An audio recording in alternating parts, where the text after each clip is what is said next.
Hammaga assalomu alaykum. Qadrli yoldaşlar. Sağ salomatmisizlar hammangiz? Uy ishlar tinchmi? İşleriniz bitti. Xudo xolasa boshlab qo'ygan. Bu haytek eshikimiz hozir yuzidaman. Yana CC5'e chiqqan. Zamok joylarini osib tayyorladim buni. Xudo xolasa. Korobkalarimiz ham 5-10'luk rezinka bosilgan. Sukma rezinka. Garantiya 100% bir yerinden gidrat yok. Bakmasın. İşler. İşte bitta yaxshi görsam indirtib qo'yash bo'lgani. Korobkalarımızdan 5-10'luk.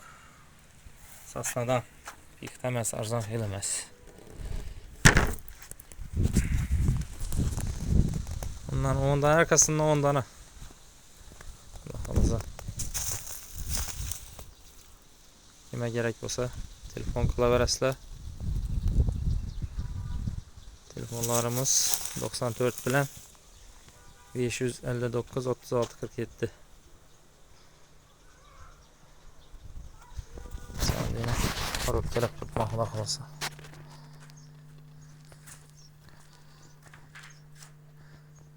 Kömür svet. Kraska zamina. Opşa alganda 5-6 sıla yakın vuruldu. Kilaye, grunt topkası. Ak kraska. Ahirde yine kömür svet vuruladı.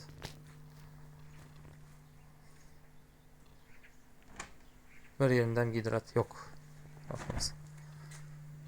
Kraşlar annem göle verasılar. Tepteki çıktı bakınız.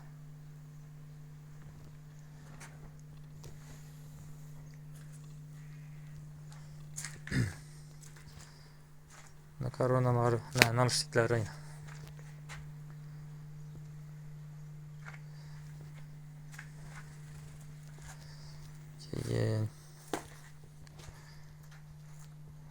Bunda koronalar.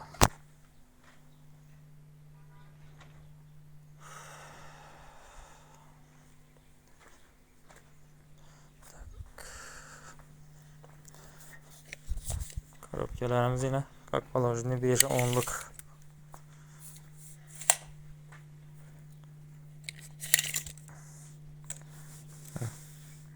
Yarı bir yalnız bilen 9 yarıma çıkardı da.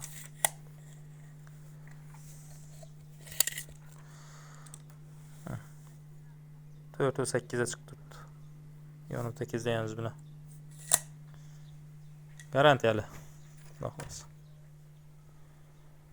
Kime şunun nisbetli işte gerek olsa müracaat kılaverasizlar. Telefon kılaverasizlar. Bakmaz.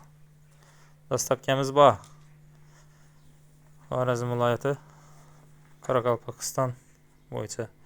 Boshqa viloyatlardan ham kelishaveramiz. Samarqandga yubordik. Navoiyga yubordik. Eshiklarni telefon qilib internet orqali aytdilar. YouTube orqali. Sog' salomat bo'linglar.